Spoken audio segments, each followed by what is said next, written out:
Simula, i-welcome lang po natin ang ating bisita ngayong araw, si Brother Romy po ng World for the World Malolos. So, palakpakan naman po natin si Brother Romy. And for our opening prayer, let's form a circle na lang po para tayo po ay magdasal. Yung mga bata dito sa akin.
ay para sa Diyos, hindi para lamang sa sino mang tao na nasa atin.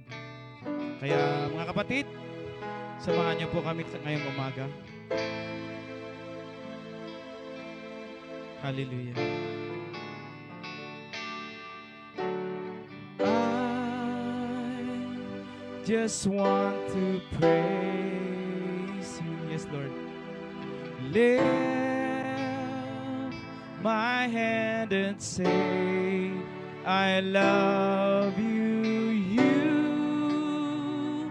are everything to me, and I exalt your holy name. On I exalt your holy name, and I exalt your holy name on high. Come on mga kapatid, let us worship the Lord. Iangat natin ang mga kamay sa Panginoon. I just want to praise you. Lift my hand and say, I love you. You are everything to me, and I exalt your holy name, and I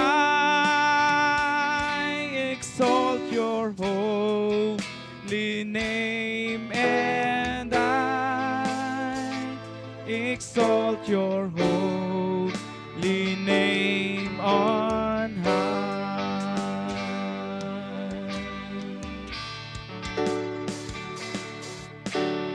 I just want to praise you.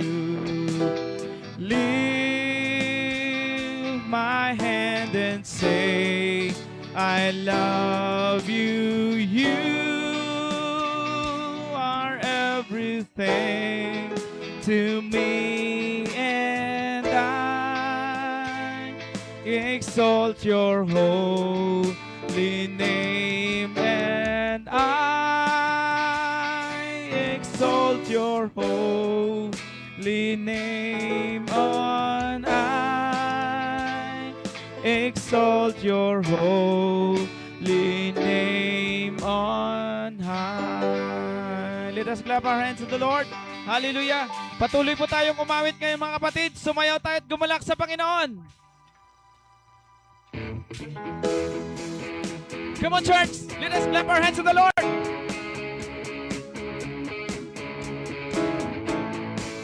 Yes, Lord.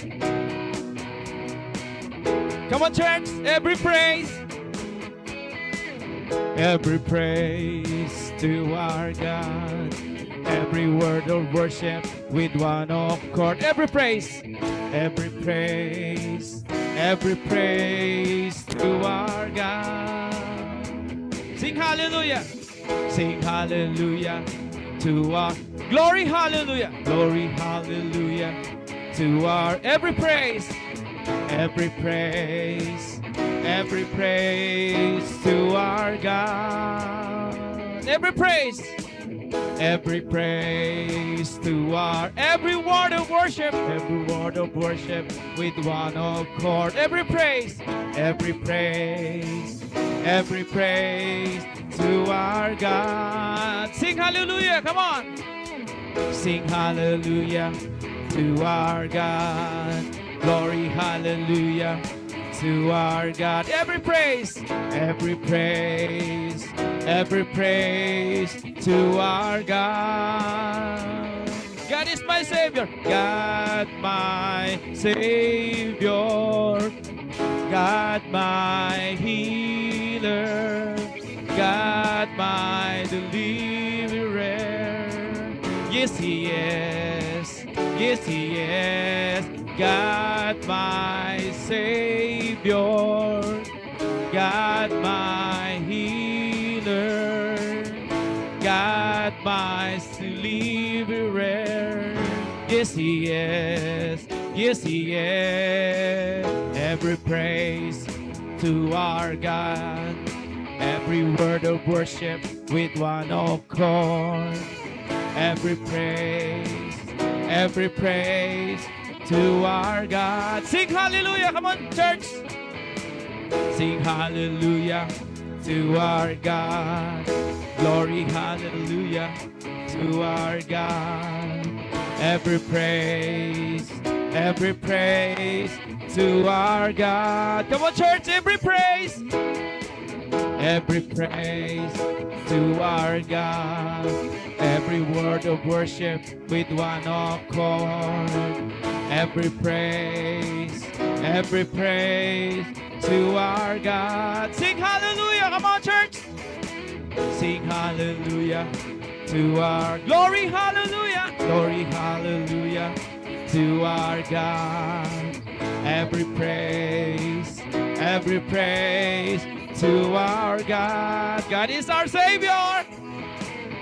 God my Savior. God my healer. God my deliverer. Yes, He is. Yes, He is. God my Savior. God my healer. God my deliverer. Yes, He is. Yes, He is. Yes, He is.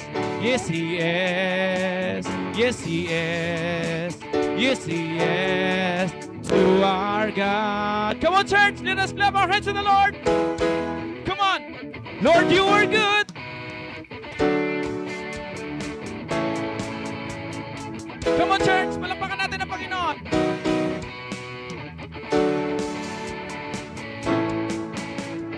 Lord, you are good and your mercy endure and forever. Come on, church. Lord, you are good and your mercy endure and forever. People, every nation. People for every nation and time. From generations to generations, we worship you. Let us clap our hands to the Lord. Hallelujah, hallelujah. We worship you, who you are. We worship you. Hallelujah, hallelujah. We worship you, who you are. Come on, church. Let us clap our hands to the Lord. Come on. Lord, you are good. Lord, you are good and your mercy endure and forever. Lord, you are good and your mercy endure and forever. People, every nation, come on. People for every nation and time. From generations to generations, we worship you.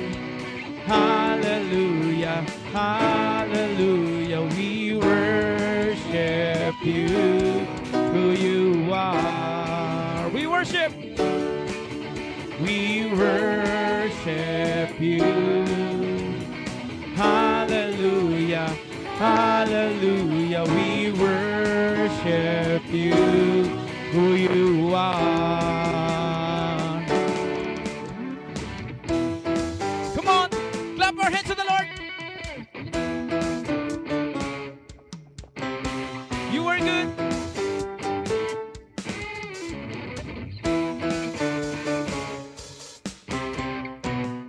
You are good all the time, all the time. You are good. Come on, church. You are good all the time, all the time. You are good. You are good all the time, all the time. You are good. You are good all the time, all the time. You are good. Lord, you are good and your mercy endure and forever. Come on, church. Lord, you are good and your mercy endure and forever. People from every nation. People from every nation and tongue. From generations to generations. We worship you. Hallelujah, hallelujah. We worship you. Who you are. We worship you. Hallelujah, hallelujah. We worship you. Who you are. Who you are. Who you are. Who you are. Who you are. You are good. Let us lift our hands to the Lord. Come on. Yes, Lord God. Lord, this morning, Lord God, binabagyo man kami. Inuulan man kami, Panginoon. Pero inuulan pa din kami ng pagpapala mo sa iyo, Panginoon. Lord, we offer to you today this service, Lord God. That in each and every one of us, Lord, na meron kaming burden, meron na kaming kasalanan, Panginoon. Meron na kaming kabigatan sa buhay na dinadala, but we set aside, Lord God. In that way, Lord, ikaw lamang kasi ang aming malalapitan. Wala naman talaga kaming kaibigan. Wala kaming mapupuntahan, Lord, sa usapang kabigatan at kahirapan sa buhay. Sa usapang kasalanan, Panginoon, wala kaming pupuntahan kundi ikaw lamang, Lord. Kaya, Lord, sa umaga ito, pagpapatuloy kami, Panginoon, na magbigay sa iyo, Lord, ng kagalakan, Lord God, sa umagang ito.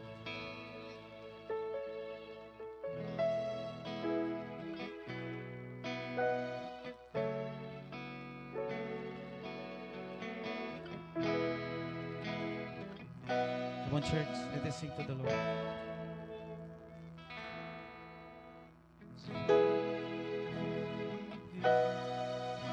The world down in darkness, open my eyes, let me see. Come on, church.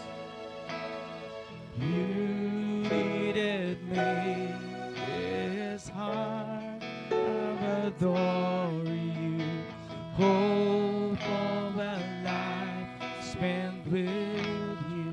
Come on, church, here I am. And here I am to worship. Here I am to bow. Come on, church. Here I am to say that you're my God. Altogether lovely, altogether worthy, altogether wonderful to me. Let us sing again, Panginoon. Healings all these days, oh, highly exalted, glorious in heaven above. Come on, church. Itaas natin ang mga kamay sa Panginoon. Come on. All for love He can pour. Here I am, come on, church. Here I am to worship. Here I am to bow down. Here I am. Ingat na natin mga kamay sa Panginoon. You're my God, and all together lovely, all together worthy, all together wonderful to me. Come on, church, here I am. Here I am to worship. Here I am to bow down. Here I am to say that you're my God. Altogether lovely, altogether worthy, altogether wonderful to me. Come on, church, here I am. Here I am to worship. Here I am to bow down. Here I am to say that you're my God. You're altogether lovely, altogether worthy, altogether wonderful to me. Come on, church, here I am. Here I am to worship. Here I am to bow down. Here I am to say that you're my God. You're altogether lovely, altogether worthy, altogether wonderful to me.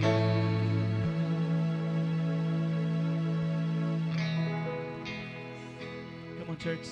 Iangat natin ating kamay sa Panginoon. Kausapin mong Panginoon ngayon, kapatid, sa umagang ito.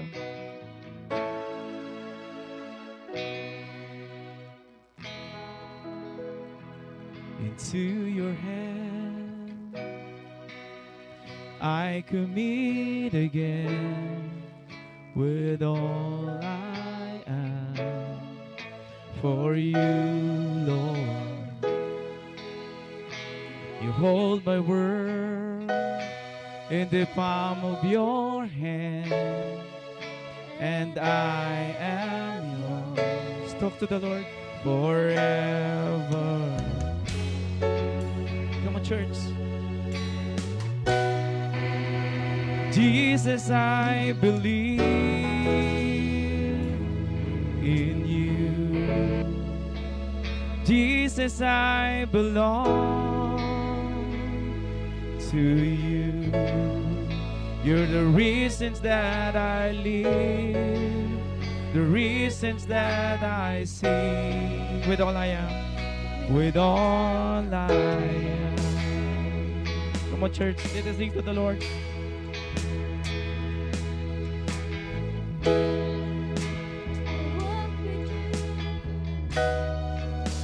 Wherever you go, through tears and joy, I trust you, and I will live in the palm of your hand, your promises forever. We believe in Jesus. Come on, church. Jesus, I believe in you.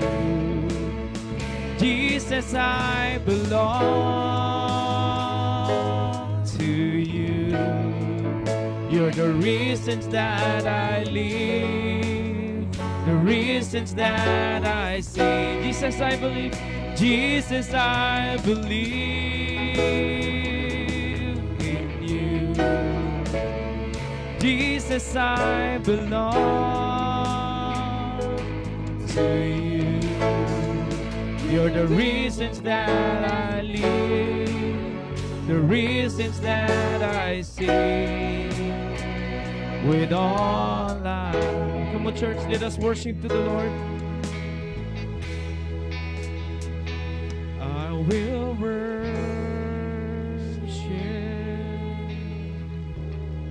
Come on, church. I will worship.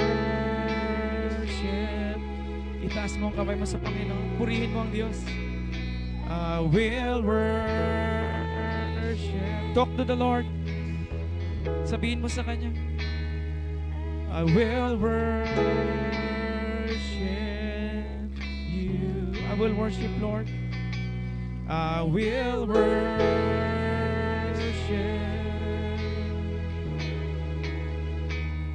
I will worship you. Let us worship the Lord. Come on, church. I will worship. Come on, church. I will worship you. Let us worship the Lord. Come on, church. I will worship you. I will worship you. Let us worship the Lord. I will worship.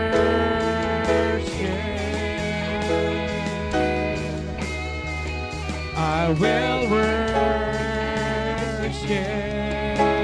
you. Let us worship the Lord. Come on. I will worship.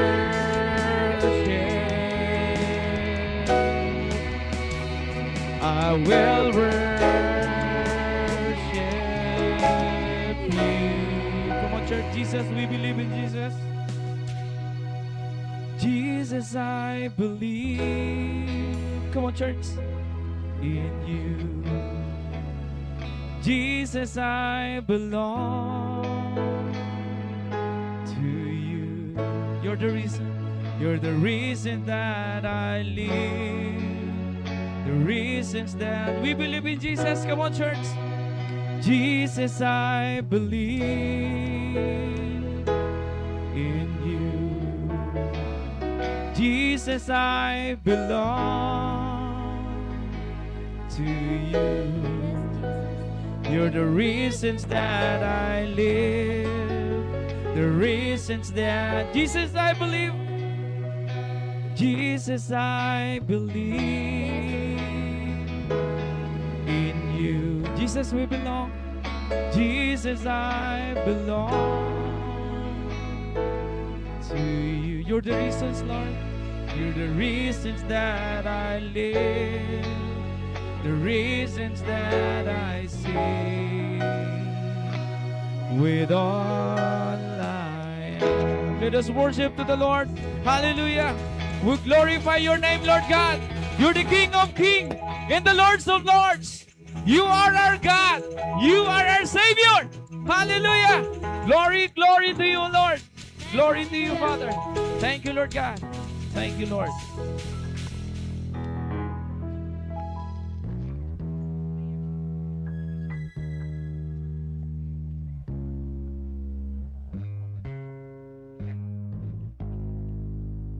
Okay, good morning. Lolo, good morning. Can you bow your head? Father God, we thank you Lord this morning.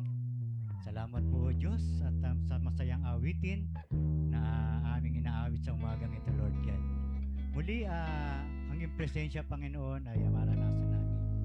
Hindi lang, Panginoon, sa aming pag-aawitan, maging sa pagkatapos, Lord God, ng gawain ito ay patuloy ka namin mapapurihan.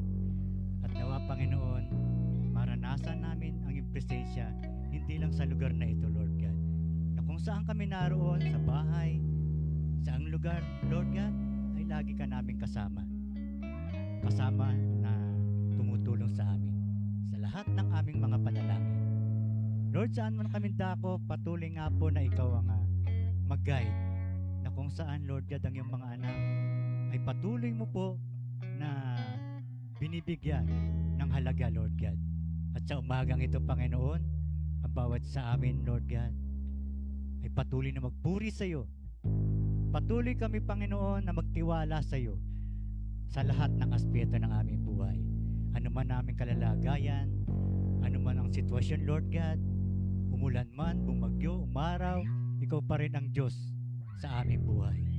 Salamat po, nawa ay papurihan ka at pasalamatan sa lahat ng aming hindi lang sa aming mga pangangailangan, Panginoon, kundi karapat dapat ka, Panginoon, papurihan sapagkat kami ay iyong mga anak na iyong nilikha, na kung saan kami ay nagbabalik ng mga papuri at pasalamat sa tanging pangalan ng iyong anak si Jesus. Amen.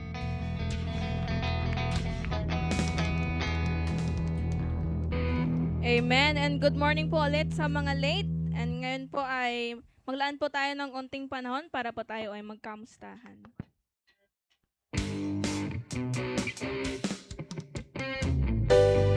Come on, church!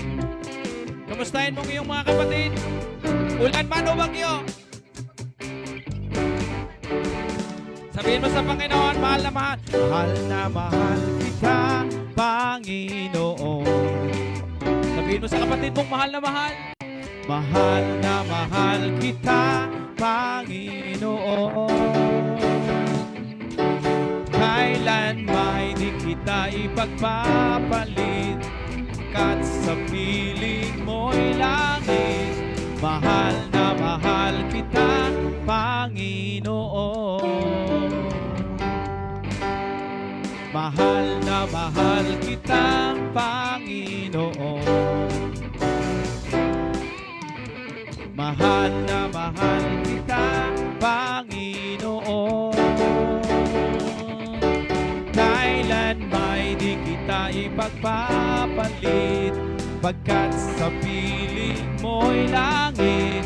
Mahal na mahal kita, mahal na mahal kita, mahal na mahal kita, Panginoon. To God be the glory.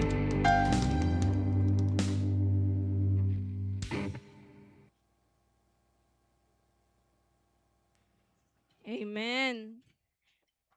And now, ngayon naman po ay sino po ang merong patotoo at pasasalamat sa Panginoon?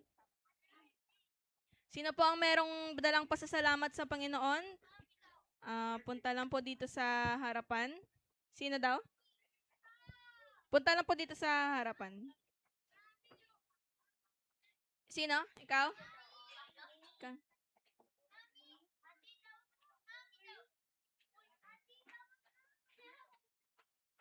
Mm.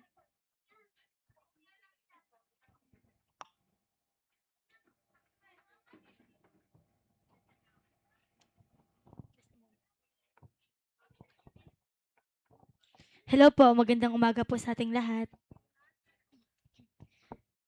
Yan, praise God po. Thank you po sa Lord kasi niloob niya po na maranasan pa natin po yung panibagong araw na ito. Muli tayong magkasama-sama sa kanyang pangalan upang mapapurihan at maparangalan siya. Amen po ba? So, syempre, unang-una po, nagpapasalamat po ako sa Panginoon sapagkat ah, alam po natin na walang pong kasiguraduhan yung buhay pero niloob pa rin po ng Panginoon na maimulat po natin ang ating mga mata at hindi lamang yun, meron tayong buhay at sigla at makapunta po tayo dito ng ligtas. Yun lang po. Amen. Amen. Thank you po. Sino pa po? Si Sis Abby daw?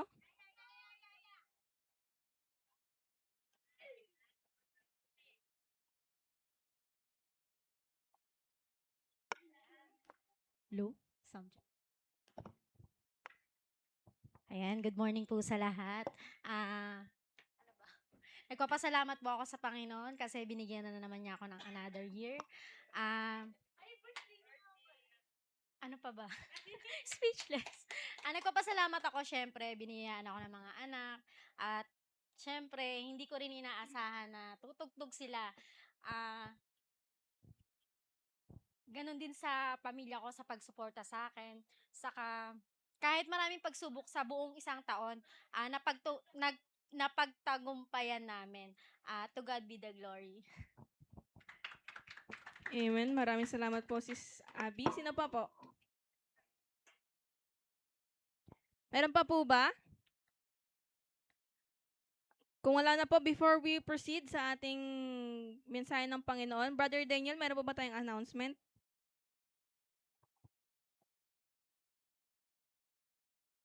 Wala naman.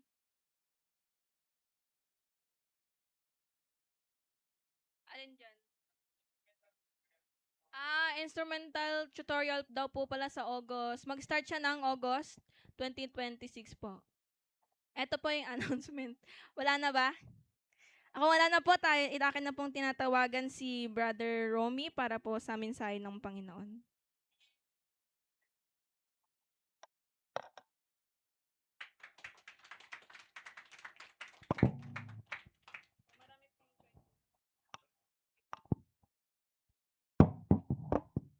Masagana nga itong lugar na to. Masagana sa mic. Kaya tinawag na masagana. Yan, good morning sa ating lahat. Okay. Pinagpala po ba tayo sa umagang ito? Amen. Pinagpala tayo dahil sa pagkagising pa lang ng umaga ay isang pagpapala na, hindi po ba? Kasi ang bawat gising natin is blessing.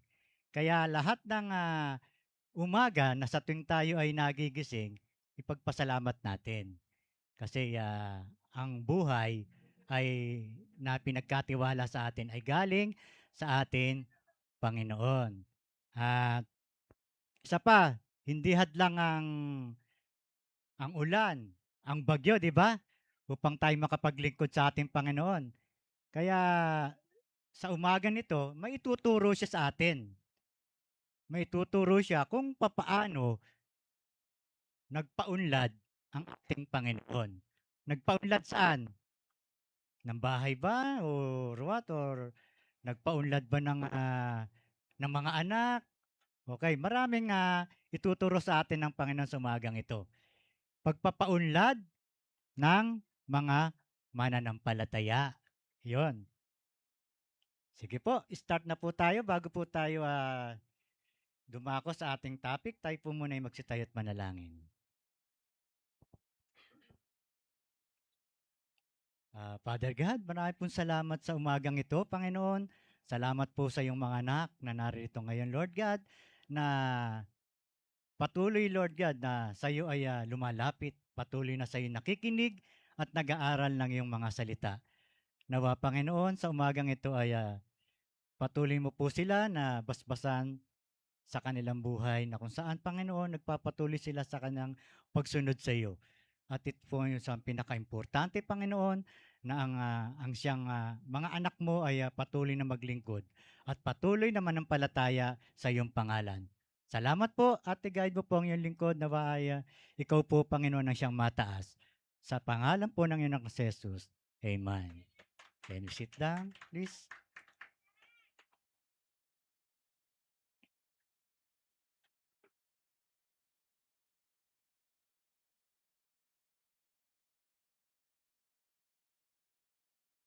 Okay, ito po yung pag-aaralan natin. Mentorship and Multiply Strategic. Na kung saan ito yung ginawang strategy ni Jesus. Na kung saan, kung paano siya nagparami ng mga sumasampalataya. O yan, marami na kayo rito. Ibig sabihin, talagang ginaguide kayo ng Holy Spirit upang kayo dumami. Di po ba? Sino na po ba mga leader dito? Taas po ang kamay. Marami na bang mga leader dito? Leader ng simbang ito. Wala pa naman. Okay. Ibig sabihin, nasa proseso pa lang tayo ng training na kung saan ay kailangan natin mag-train. Di po ba? Bakit natin kailangan mag-train? Kasi kung hindi tayo magte-train, hindi lalaganap ang salita ng Diyos. Kung hindi tayo magte-train, hanggang dito na lang tayo. Kumbaga, may stagnant tayo kung saan, kung tayo na lang magkakakilala. Pero si Jesus, hindi. Gusto niya marami pang sumampalataya. Gusto niya marami pang matuto. Kaya, sa umagang ito, tuturuan niya tayo. Hindi lang upang tayo ay magtiwala, hindi lang upang tayo ay magparami. Tuturuan din niya tayo kung paano magturo at kung paano kumuha ng mga tuturuan or mga alagad. Ayan. Sa mga bata, meron na po ba rito na officer sa kanilang mga eskwelahan, sa kanilang classroom? Yun, meron din. Ayan, importante mga, ayan, mga leader ng classroom, di po ba? Sila yung namamahala sa isang classroom na kung saan sinusunod sila ng mga kasama nila, kaklase nila. O, ngayon, sa umagang ito, tuturuan tayo ng Panginoon kung paano tayo magpadami ng mga mananampalataya. Ayan. Ang sabi diyan, kailangan na ang isang leader kailangan mapagkakatiwalaan.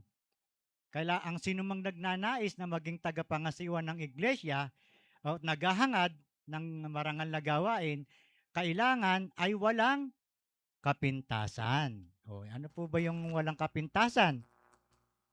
Abay, lahat naman tayo siyempre may mga kapintasan. Pero ang isang lingkod ng Diyos, na ibig sabihin kapag walang kapintasan ay hindi naman kapintasan sa kung ano yung hindi ka maganda, hindi ka gwapo, o hindi ka masyadong formal. Hindi po yun ang sinasabi. Kundi, kailangan marunong tayong mapagpigil sa ating sarili. Kung gusto mong maging tagapangasiwa, kailangan na kagalang-galang ka at bukas ang tahanan sa mga tao at may kakayahang magturo. Kaya lahat tayo ay tuturuan ng Panginoon kung paano tayo kailangan magturo o kung kailangan paano tayo share ng salita ng Diyos sa ibang tao o sa ating mga kamag-anak o sa ating mga kaibigan, sa ating kapitbahay. Yan ang ituturo sa atin. Kaya ang pamagat natin ngayon is mentorship and multiply strategic na kung saan ay ginawa ng ating Panginoon kung bakit dumami ang mga mananampalataya. Okay, next. Basahin po natin yung ating keyword. Sabi diyan sa 2 Timothy chapter 2 verse 2, meron po ba kayong mga dalang Bible o application app? Wala. O sige, pakibasa na lang po. And what you have heard,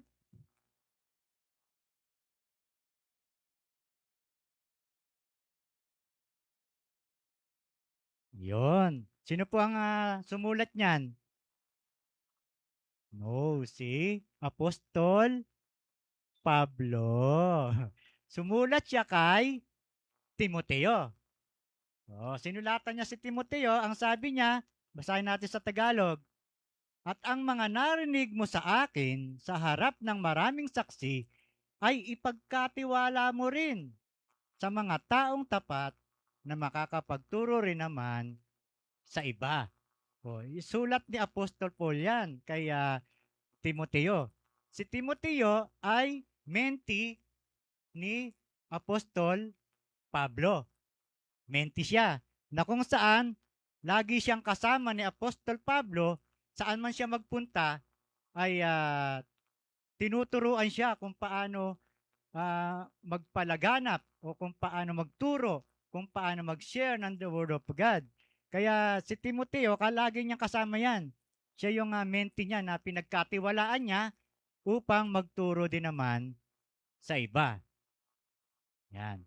Ngayon, pag-aaralan naman natin yung strategy ni Jesus, kung paano siya nagparami ng mga alagad at kung paano siya nakapagparami ng mga mananampalataya. Ito yung magiging pattern natin sa iglesyang ito upang tayo ay makapagparami. Hindi lang makapagparami, kundi makapag-share ng Word of God at sila man ay maligtas. Sino po ba rito ay ligtas na? Parang isa lang yata ligtas. Sige. Kapag ikaw ay sumampalataya sa Panginoon, kung ikaw ay nagsisi na sa iyong mga kasalanan at tinalikuran mo na ang iyong ating pamumuhay, ikaw ay isang mananampalataya na kung saan binigyan na karapatan na maging anak ng Diyos. Ibig sabihin, meron ka ng kaligtasan. Kaya pag sumampalataya ka, meron ka ng kaligtasan. O kaya, iniwan mo na yung dati mong buhay. Yan. Ngayon, dumako na ngayon tayo doon sa kung paano in-apply ng ating Panginoong Hesus sa kanyang mga disipulo yung kanyang pagpaparami or pagpaparami ng mga kaluluwa na kung saan ay sumampalataya at naligtas. Okay, basahin natin. Principles applied by Jesus for His disciples. Ang unang ginawa ni Jesus, ang unang akbang na ginawa niya ay siya ay nanalangin. Ayan. Nang panahong iyon, pumunta si Jesus sa bundok at magdamag na nanalangin sa Diyos. Ito yung unang hakbang niya. Kaya kung tayo bilang mga mananampalataya, mayroon kang nais na ipanalangin o mayroon kang nais na gawing plano, ang unang-una nating gagawin, siyempre, ay panalangin. Kita mo yung ginawa ni Jesus, di ba? Nanalangin siya. Umakyat muna siya sa bundok para manalangin sa kanyang ama.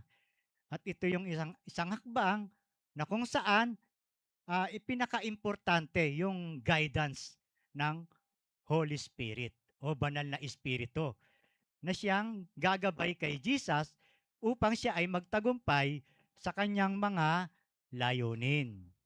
Yan, sabi niyan, kinaumagahan, tinawag niya ang mga alagad niya at pumili siya ng 12 apostol na tinawag niyang apostol. Ibig sabihin, mayroong seleksyon na nangyari. Hindi yata nag-appear.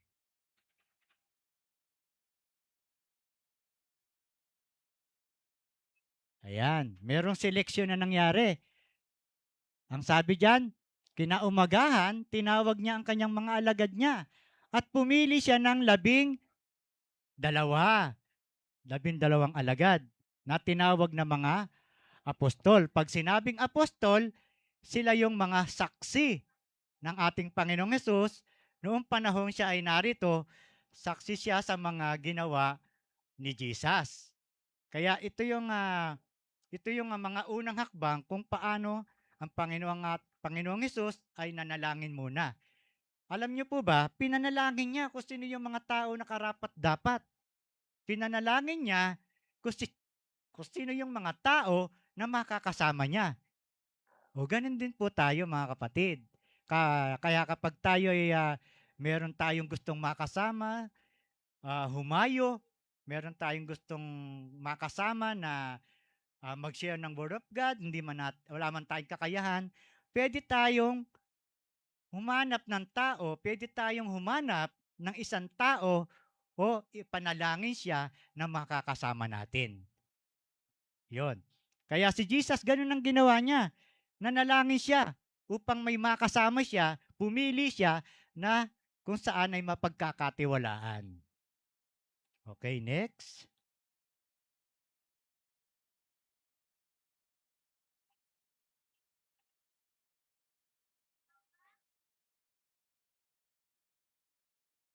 Yan.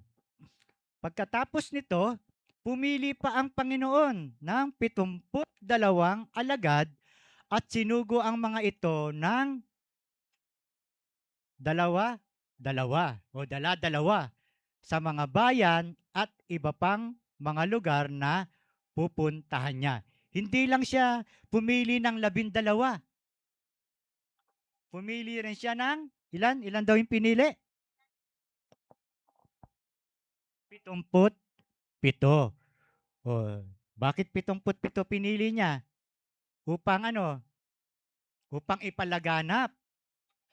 ipalaganap sila at marami ang masyera ng Word of God. Kailangan niya marami upang marami yung mananampalataya, upang marami yung maligtas, di po ba? Yan. Kaya importante sa ating Panginoong Hesus na siya ay pumili. Kasi hindi niya kakayanin mag-isa eh. Kung lilibutin niya yung buong Huda o buong Jerusalem o buong kung saan man siya naroon, hindi niya kakayanin mag-isa. Kaya ang ginawa niya, pumili siya ngayon ng mga apostol. Yan. Upang magpalaganap ng salita ng Diyos. At itong 77 na to, sila yung mga evangelist. Ano niyo po ba evangelist? Sila yung nagbabahagi ng salita ng Diyos para sa ikaliligtas. Yan, sila yung mga evangelist. Kaya, importante na may mga alagad ang ating Panginoon upang lumaganap ang salita ng Diyos. Okay? Maliwanag po. Next.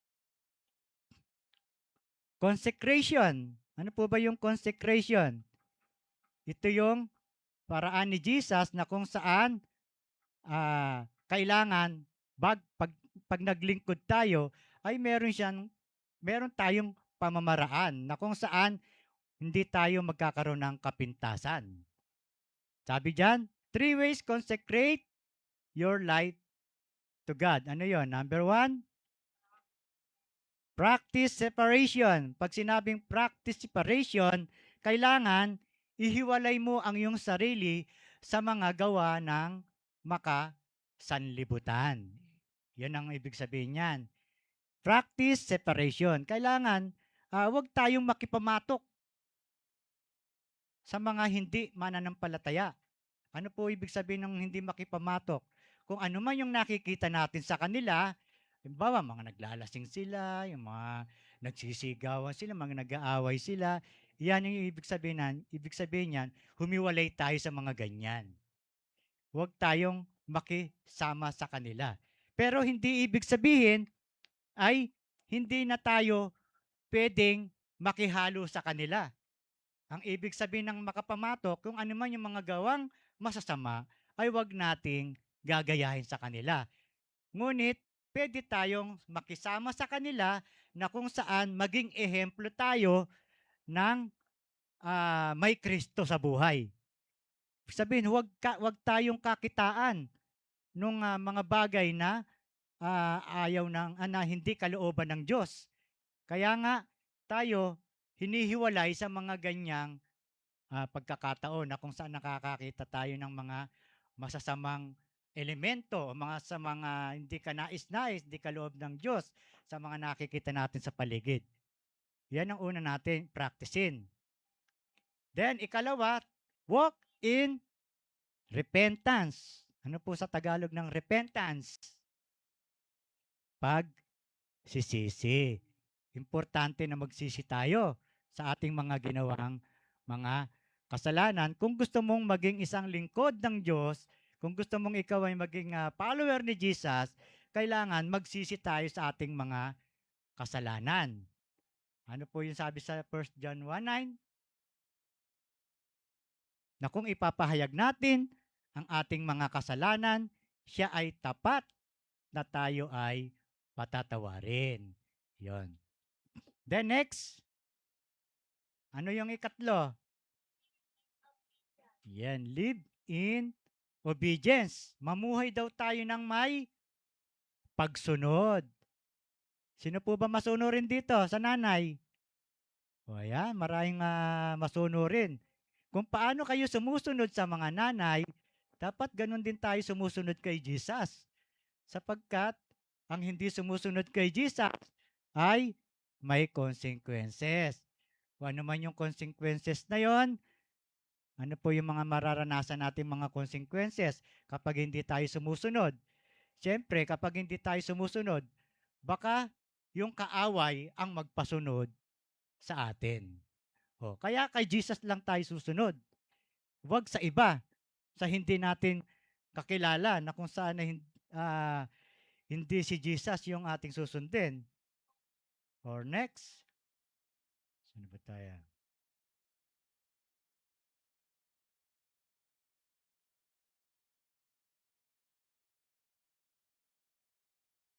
Ayan, sabi na sa Biblia, yung consecration means setting apart oneself as holy and dedicated exclusively to God's service. Involves separation from impurity, a surrender of one life, time, and talents to divine purpose and acting a living sacrifice. So, Tagalogin natin.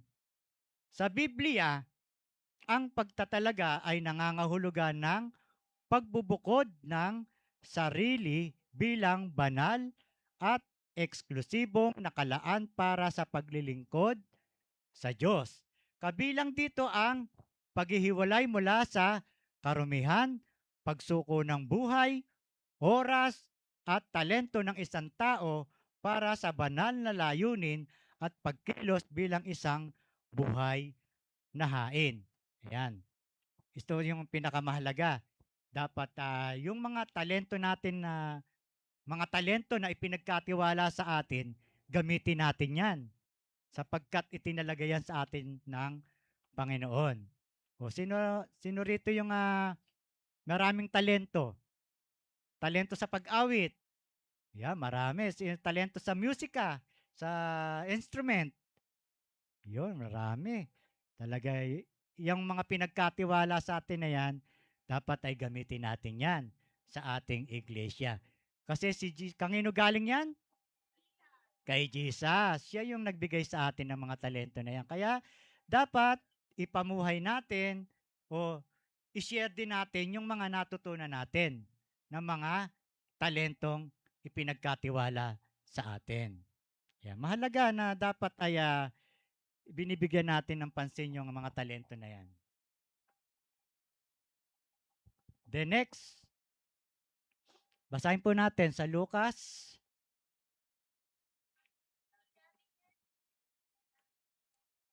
Ayan, sinabi ni Jesus sa kanya, ang nagsimulang nag-aararo, ngunit lingon na lingon naman ay hindi kapaki-pakinabang sa kaharian ng Diyos.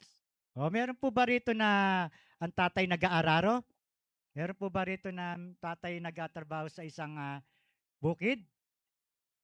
Meron? Wala. Oo, kahiya yan ni marangal na hanap buhay. Binigyan lang ng isang halimbawa ng ating Panginoong Hesus. Pero nakakita na kayo na nag-aararo. O yun, nakakita na kayo nag-aararo. Ano yung ginagamit sa pag-aararo? Yung karabaw, karabaw, hindi pusa. Ayan, karabaw. Siyempre, kapag ang isang nag-aararo ay palingon-lingon, ano mangyayari doon sa dinediretso niya? Sa tumatabing di ba? O kaya kailangan kapag tayo nag-aararo, kung sino man meron tatay nag-aararo, sabi mo sa tatay mo, tay, diretso ka lang huwag kang palingon-lingon. O ngayon, i-apply natin sa buhay yan yung pag-aararo na yan. Ang ibig sabihin yan, kung tayo ay naglilingkod sa Diyos, kung tayo ay patuloy na kumikilala sa ating Panginoon, yung halimbawa, ikaw ay mananampalataya na, meron ka ngayong kaibigan, mananampalataya ka na, tapos sabi nung yung kaibigan, ay, tol, halika, punta tayo dun sa isang lugar, meron dun na may makakain tayo dun sa may bakuran ni Aling Nena. Sa bakuran? Teka, parang hindi yata atin yun ibig sabihin, kung ikaw'y mananampalataya na at hinihikayat ka ng isang kaibigan na pumunta sa isang lugar na kung saan ay bawal o hindi karapat-dapat, sasama ka ba? Hindi. Ibig sabihin, kung ikaw ay nakakilala na kay Jesus, kung ikaw ay isang mananampalataya na, kapag ikaw ay hinikayat ng isang kaibigan na alam mo na hindi pa siya mananampalataya o hinihikayat ka sa isang masamang gawain, huwag kang sasama. Ibig sabihin, huwag mo na siyang lingunin. Huwag kang lilingon sa dati mo nang ginagawa. Kasi dati mo nang ginagawa yun, kumbaga, hinikayat ka ng iyong kaibigan para gawin muli, huwag mo nang gawin. Ibig sabihin, huwag ka na lumingon doon sa dati mong pamumuhay. Yun ang ibig sabihin nun. Ang isang mag-aararo kailangan ay huwag na siyang palingon-lingon. Ibig sabihin, ang isang lingkod ng Diyos, kailangan ay may paglilingkod na nakatuon lang sa ating Panginoong Hesus. At hindi na binabalikan yung mga dati niyang kinagawian. Yan po. Okay, next. Impartation. Ano po ibig sabihin niya? No? In the Bible, impartation refers to the spiritual transfer or sharing of gifts, blessing, power, or wisdom from one person to another, often facilitated by Holy Spirit through the laying on of hands. Ganito yung ginawa ni Jesus nung siya ay kasama pa niya yung mga alagad. Nagkaroon ng impartation. Ano po ba ibig sabihin ng impartation? Nagkaroon siya ng pagbabahagi. Ito yung mga binahagi niya. Kapangyarihan sa kanyang mga alagad. Kapangyarihang makapagpagaling.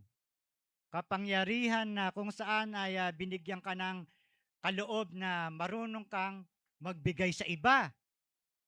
Kapangyarihan na kung saan ay may kakayahan kang magbahagi ng salita ng Diyos. Kapangyarihan na kung saan ay may kakayahan kang ipanalangin ang ibang tao o kung sino man. Ito yung impartation na tinatawag.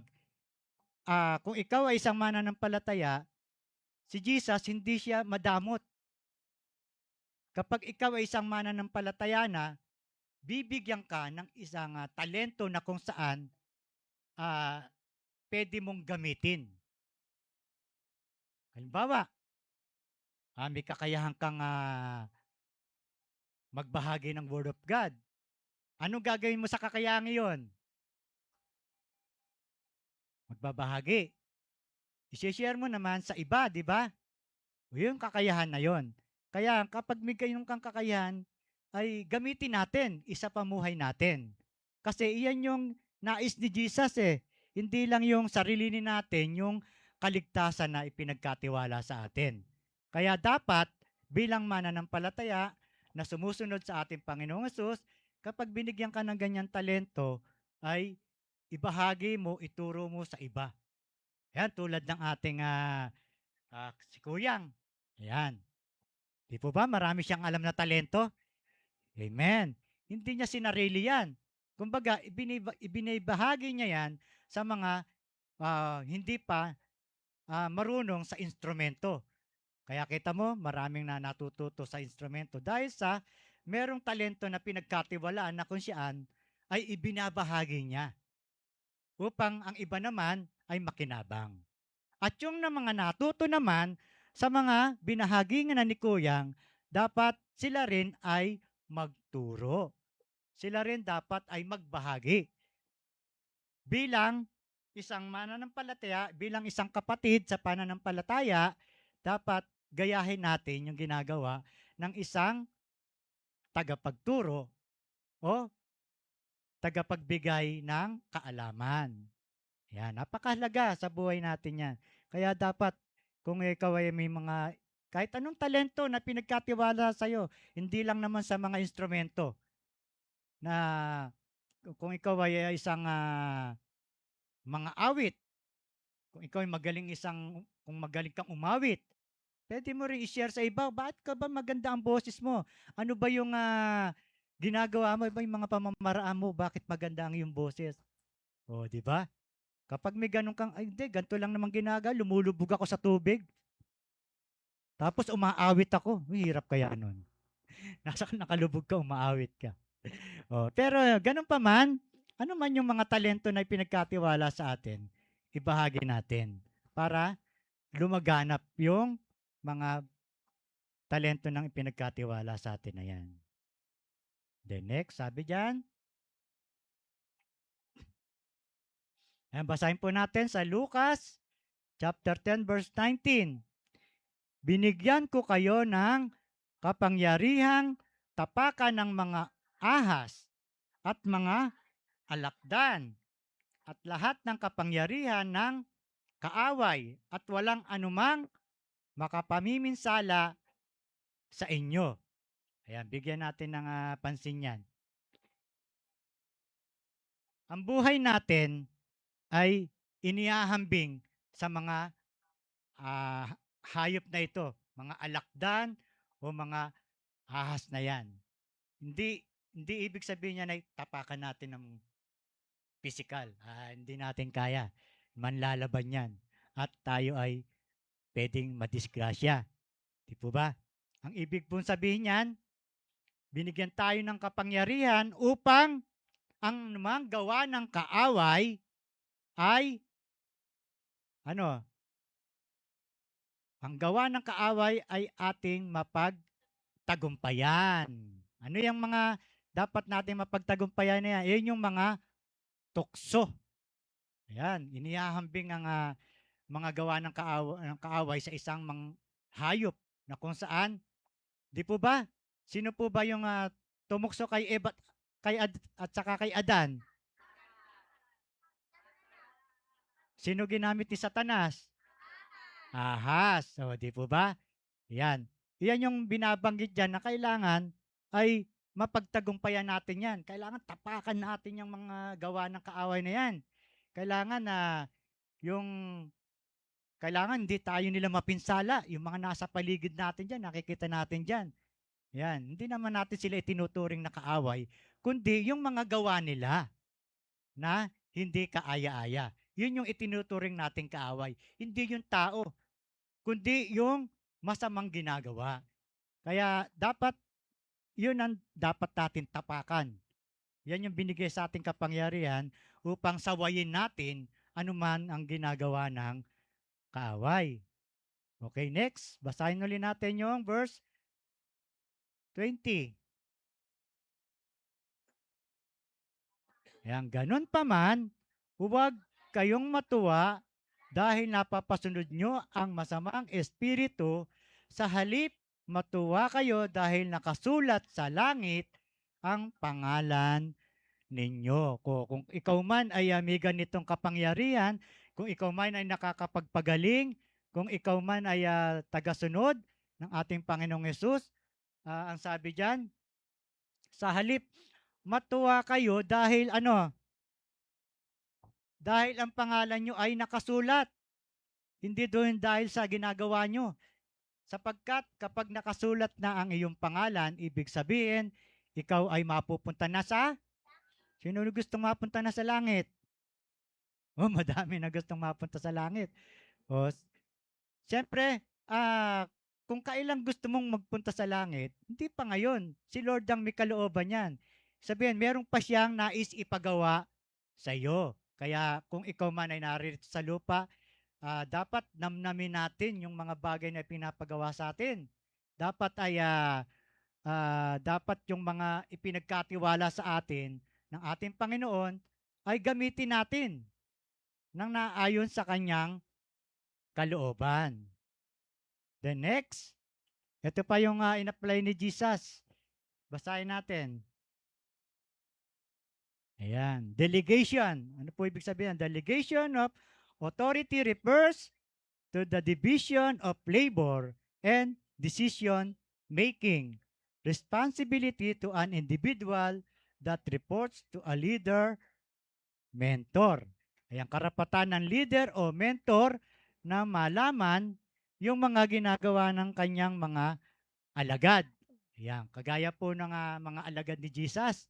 Nung siya ay pinangalap niya doon sa lugar na kung nasaan sila, ay binigyan sila ng karapatan na ilaganap yung salita ng Diyos, yung mga natutunan niya nila sa Kanya. Binigyan sila ng karapatan. Ang ginawa niya ay pinagdala-dalawa yung kanyang mga alagad. Ayan. Tapos, habang yung kanyang mga alagad ay nagtuturo sa iba't ibang lugar, habang sila ay nagpapagaling, nagtuturo, dapat, kung ano man yung mga ginagawa nila, dapat ay pumunta sila kay Jesus upang malaman ni Jesus yung mga ginawa nila. Ano ba? Ano ba yung mga ginawa nila? Nagpagaling? Nag-share ng Word of God? Ano pa? Yung mga ginawa ng mga alagad ni Jesus? Bukod sa nagpagaling, bukod sa nagbahagi ng salita ng Diyos, ano pa? Sila rin ay mga nagpakain ng marami. Marami silang tinulungan ng mga tagasunod, ng mga alagad na sumunod sa kanila. Okay, next. Basahin natin yung Lucas chapter 9 verse 10. Ito na yung mga ginawa ng mga alagad ni Jesus. Ano sabi diyan? Pagbalik ng mga apostol, ikinuwento nila kay Jesus lahat ng ginawa nila. Pagkatapos, isinama sila ni Jesus sa bayan ng Bethsaida at wala na siyang isinama pang iba.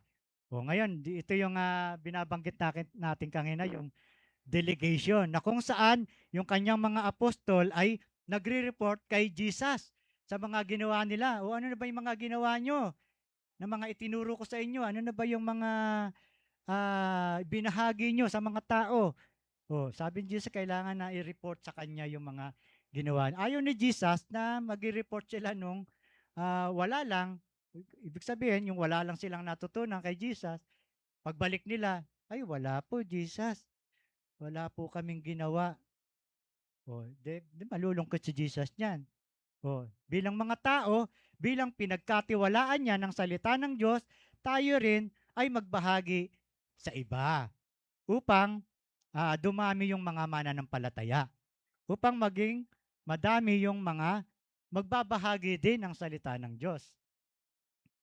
The next, ito pa, yung bukod sa 12, yung 77 ay masaya rin bumalik. Basahin natin sa chapter 10 verse 17.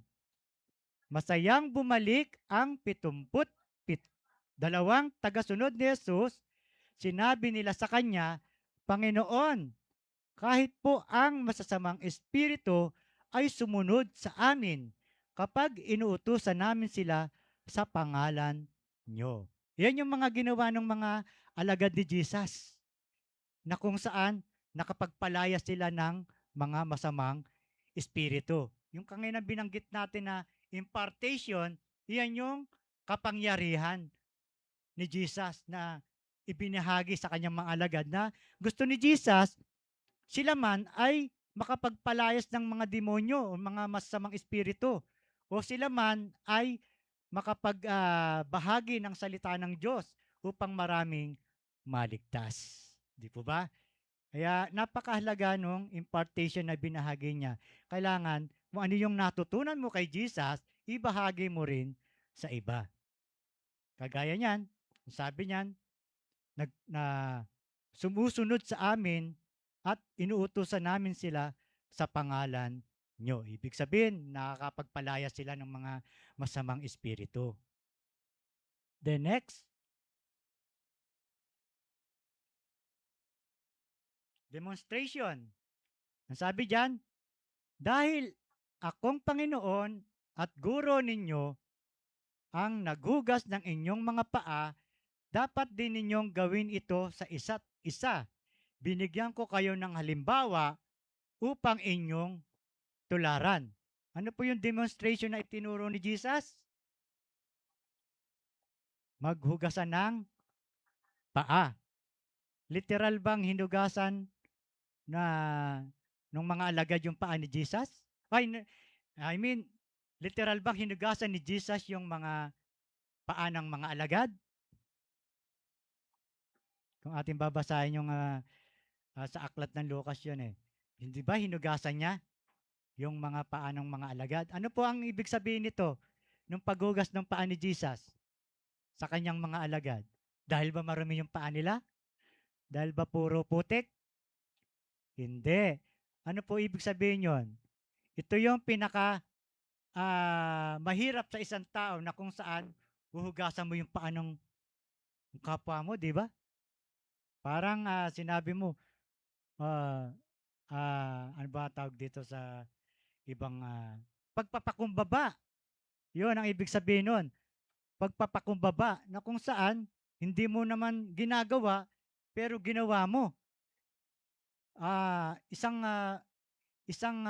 halimbawa na kung saan hinugasan mo yung paa ng iyong mga alagad. Ibig sabihin, gusto ni Jesus, tularan siya dun sa mga ginawa niya. May ibig sabihin si Jesus kung bakit hinugasan niya yung paa ng kanyang mga alagad. Ibig sabihin, kung paano si Jesus ay nagpakumbaba sa kanilang harapan, ganun din dapat yung kanyang mga alagad. Dapat magkaroon sila ng humility. Magkaroon sila ng kapakumbabaan. Tulad ni Jesus, ang ginagawa niya, di ba? Isa sa mga pagpapakumbabang ginawa niya, siya ay nagkatawang tao. Ayan, bagamat siya ay Diyos, hindi niya pinantay ang kanyang pagiging Diyos. Bagamat nagkatawang tao at namuhay siya na tulad din ng isang tao. Iyan yung isang halimbawa ng kababaan ng ating Panginoon. Nagpakababa siya. Tulad na ginawa niyang literal ng paghuhugas ng paa bilang isang bilang isang tao na nagkatawan tao na kung saan ay ibinahagi niya kung paano dapat magpakumbaba sa mga tao. Ganun ang nais ng Diyos. Okay, next. Reproduction. Ibig sabihin ng reproduction, pagpaparami. O basahin natin yung Lucas chapter 9 verse 14. Basahin natin, lakas natin.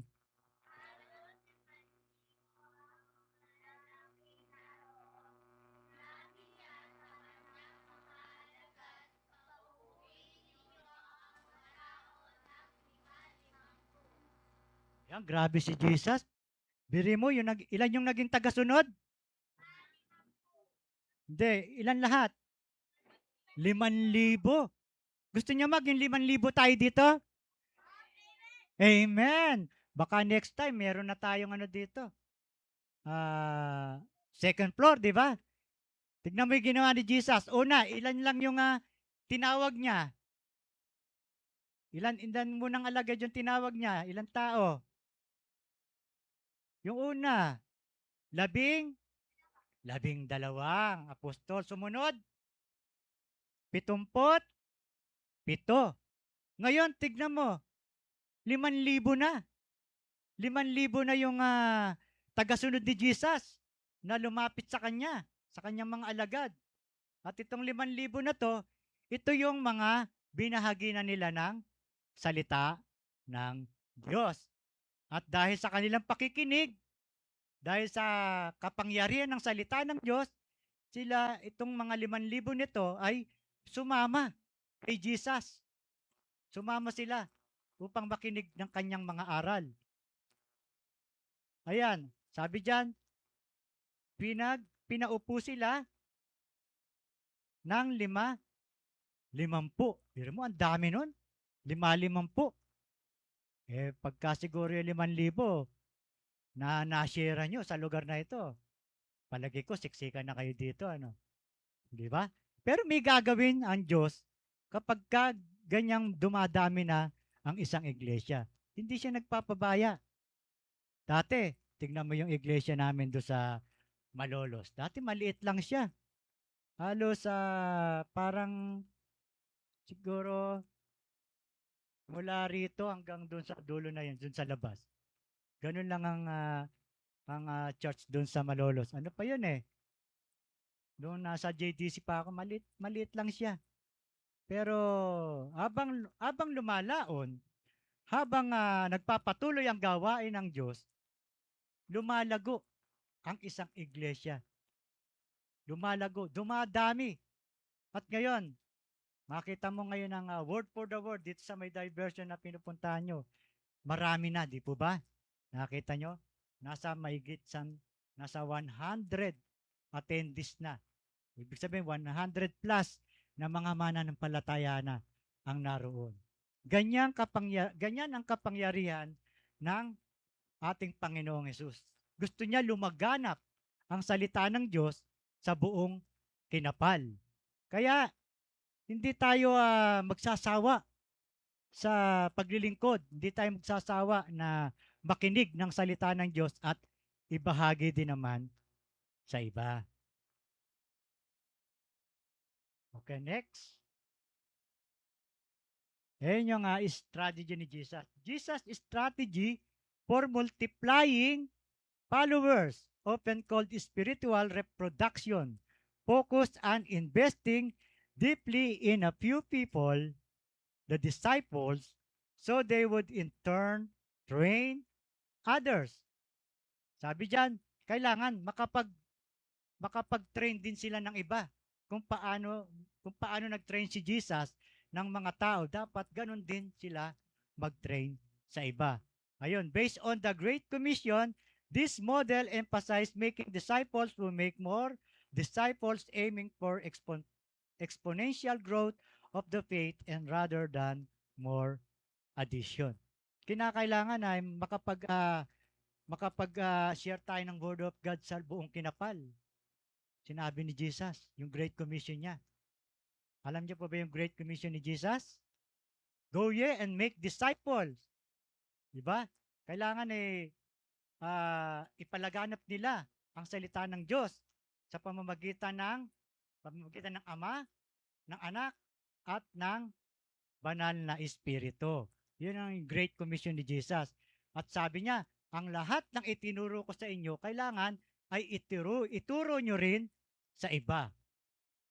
At sa pagkakataong iyon, kailangan, pag magtuturo tayo, himingi tayo ng guide ng Holy Spirit. Or manalangin tayo kapag tayo ay mag-share ng Word of God.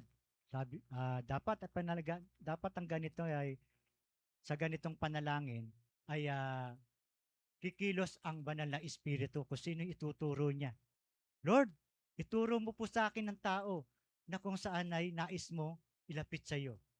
Lord, ituro mo po sa akin kung sinong tao ang nais mo na mapabilang sa iyong iglesia o sa iyong ubasan. Yan, sabi ni Jesus. Kailangan magkaroon tayo ng mga follower tulad ni Jesus. Then next, conclusion. Ang sabi diyan, one cannot become a disciple unless he hears and obey the word of God. Ayan. Hindi tayo maaring magiging alagad ni Jesus kung hindi tayo marunong sumunod at hindi tayo nakakapakinig ng salita ni Jesus o ng Diyos, di ba? Kailangan ng isang disipulo nakakapakinig ng salita ng Diyos. Kailangan ng isang disipulo ay masunurin din. Paano ka siya makakapagpasunod kung siya ay hindi sumusunod? Then, ikalawa, we must go into the world, preaching the gospel, baptizing those who believe. Kung meron tayong mga na-share ng Word of God at sumampalataya, kailangan siyempre sila man ay mabautismohan. Ilan na yung nabautismohan dito? Lahat mo ba bautismo na? Hindi pa? O, yan. Kapag meron mga baptism, kailangan magpabaptize tayo. Kasi, kailangan maging ganap tayong isang mananampalataya. Yan yung sabi niya sa kanyang Great Commission. Kailangan yung mga na-share ng Word of God, kailangan sila ay mabautismohan sa tubig at sa Holy Spirit. Si Jesus man ay nagpabautismo, di ba? Tayo pa kaya? Kung si Jesus ay binautismohan ni John the Baptist, tayo pa kaya? Kailangan sumunod din tayo. O ngayon, eto na. Ito na yung pinaka-importante sa lahat. Basahin po natin. Pagkatapos nito, tinanong sila ni Jesus, nang suguin ko kayo, walang dalang lalagyan ng pera, bag, sandalyas, kinulang ba kayo ng anuman? Ano ang sabi ng mga alagad niya? Hindi po. Kaya bilang mga tagasunod ng ating Panginoon, bilang mga disipulo, meron siyang pangako. Ano yung pangako niya? Hindi niya kayo pagkukulangin sa lahat ng inyong pangangailangan. Pangako niya yan, di ba? Iyan yung sinabi niya sa mga alagad. Tinanong niya yung mga alagad, kinulang ba kayo? Pinagkulang ko ba kayo? Ano ang sagot nila? Hindi po. O, di ba? Napakasarap na maglingkod sa Panginoon, di ba? Napakasarap maging alagad. Napakasarap ng isang lingkod niya kasi pinangakuan niya. Lahat ng mga susunod sa kanya, ang lahat ng mga magiging disipulo niya, ang lahat ng mga magiging lingkod niya, ang mga sumasampalataya at susunod sa kanya mga yapak ay hindi niya pagkukulangin. Yan, praise God. Okay, dito na po tayo magtatapos. May natutunan po ba tayo? Amen. Marami tayong natutunan, di ba? Yung mga ginawa ni Jesus, kung paano siya nakapagparami ng mga alagad, kung paano maraming mga tao ang sumampalataya. Kaya, huwag tayong magsawa. Huwag tayong magsawa sa ating panalangin. Lord, nawa marami pa kami makasama sa iglesang ito. Lord, nawa marami pa kami maging kaibigan na madala namin sa simbahang ito. Lord, nawa marami pa kaming mga kamag-anak o nanay, tatay na wala pa sa iglesang ito, wala pa sa simbahang ito, na sila man ay makakilala sa iyo at sila man ay magkaroon ng buhay na walang hanggan. Yan yung pangako ni Jesus. Kapag tayo ay sumampalataya, magkakaroon tayo ng buhay na walang hanggan. Gusto niyo ba yung may buhay na walang hanggan? Amen. Sarap kaya ng buhay na walang hanggan. Ibig sabihin, hindi ka na mamamatay. Doon ay wala ng kagutuman, wala ng kalungkutan, wala ng pagnagpis. Kaya, napaka-importante na hindi lang tayo ang meron yan. Dapat pati nanay, tatay natin, kamag-anak, kapatid, kaibigan, at lahat ng mga nakapalibot sa atin, kailangan sila man ay may karapatan din magkaroon ng buhay na walang hanggan. Amen? Okay, marami pong salamat. May natutunan tayong lahat, ano? Amen. Sige po, dito lang tayo magtatapos. Tayo po tumayo para sa pagtatapos ng panalangin. Sige. Sige po, bago po tayo mag-closing prayer, meron lang po muna tayong isang bahagi na ibabahagi ni Sister Dayan. Before ba tayo mag-proceed sa ating closing song and benediction, tinatawagan ko lang po si Sister Lisa para po sa ating offering prayer. Tayo po muna ay umuko po, tayo po ay manalangin. Panginoong Hesus, maraming salamat po sa mga oras na ito. Natapos na naman po kami sa isang gawain. Pagpalain mo po, Panginoon, ang bawat maghahandog, Panginoon, at maging mga hindi po makapagbibigay ang inyong pong pagpalain. Naway magamit po namin ito, Panginoon, upang maging mas maasmiso po at kapag-ipakinabangan ng iglesia. Maraming salamat po, Panginoon, at ibinabalik ko po ang lahat ng papuri at pasasalamat sa inyo sa pangalan ng iyong anak na si Jesus. Amen. So, thank you ulit. Thank you, Brother Ro.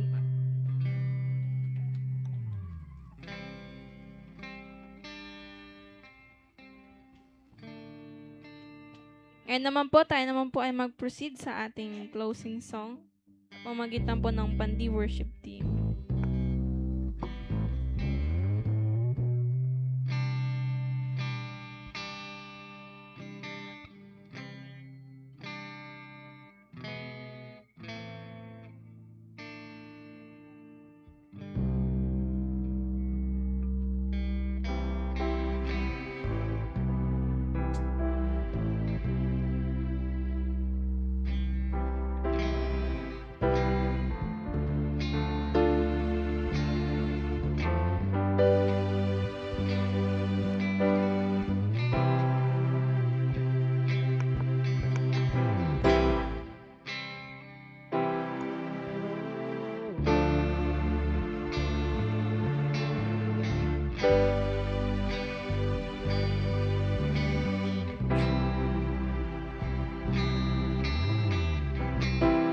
Change my heart, oh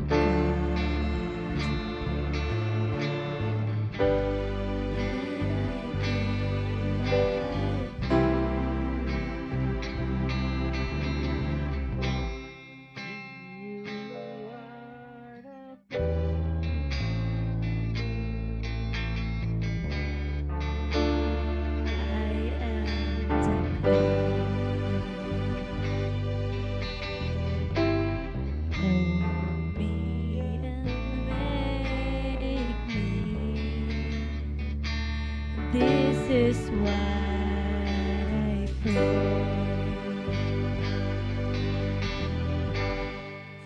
Change my heart, oh God. Make it ever true. Change my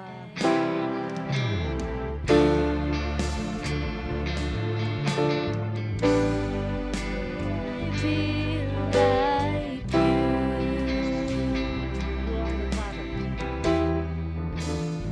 you are the Father.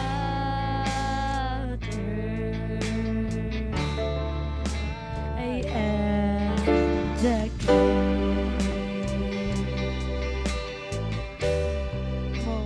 Mold me and make. This is what I pray. change my change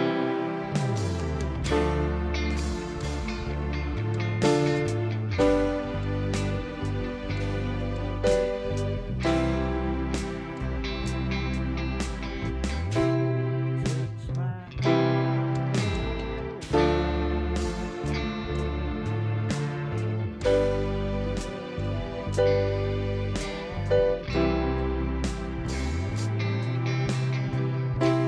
May I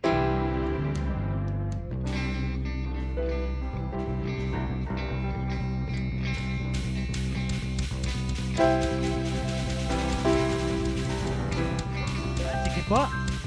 Tayo po ay manalangin sa pagkatapos ng ating gawain. Taas po natin ating mga kamay. Yes, Lord. Hallelujah, Jesus.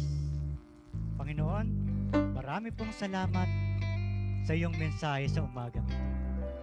Salamat po, Ama, sapagkat itinuro mo po sa bawat isa sa amin, Lord God, kung paano ka dapat namin sundin, kung paano ka dapat namin mahalin, kung paano dapat namin ibahagi ang iyong mga salita. Nawa, Panginoon, sa umagang ito ay tumatak sa puso ng bawat isa sa amin na kung paano ka, Panginoon, naglingkod nung ikaw ay narito pa. Salamat, O God, sapagkat nakita namin, Panginoon, yung mga mabubuti at dakilang ginawa mo nung ikaw ay narito pa sa lupa, Lord God. Salamat sapagkat natutunan namin, Lord God, kung paano ka nagparami, kung paano ka nagturo sa iyong mga alagad. At naway ganon din po kami. Naway maging katulad mo kami, Panginoon, na kung saan hindi lang namin dapat sinasarili, Lord God, yung mga kaligtasan na itinuro mo sa amin. Kundi lang dapat kami ang maligtas, Panginoon. Kundi yung mga tao na sa paligid namin, Panginoon, sila ay may karapatan din. Kaya sa aming pag-uwi, Panginoon, nawa ay namnamin namin yung mga salita mo at nawa ay patuloy namin ito magamit ng naayon sa iyong kalooban. Salamat po, purihin ka, sambahin ka sa tanging pangalan ng iyong anak si Jesus. Amen and amen.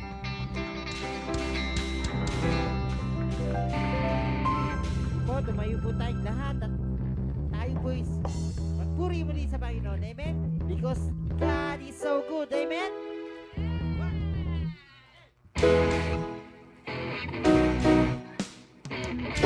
Come on, church. Let's clap our hands to God.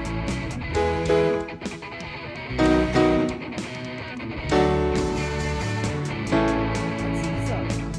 You are good and your mercy endureth forever. You are good and your mercy endureth forever.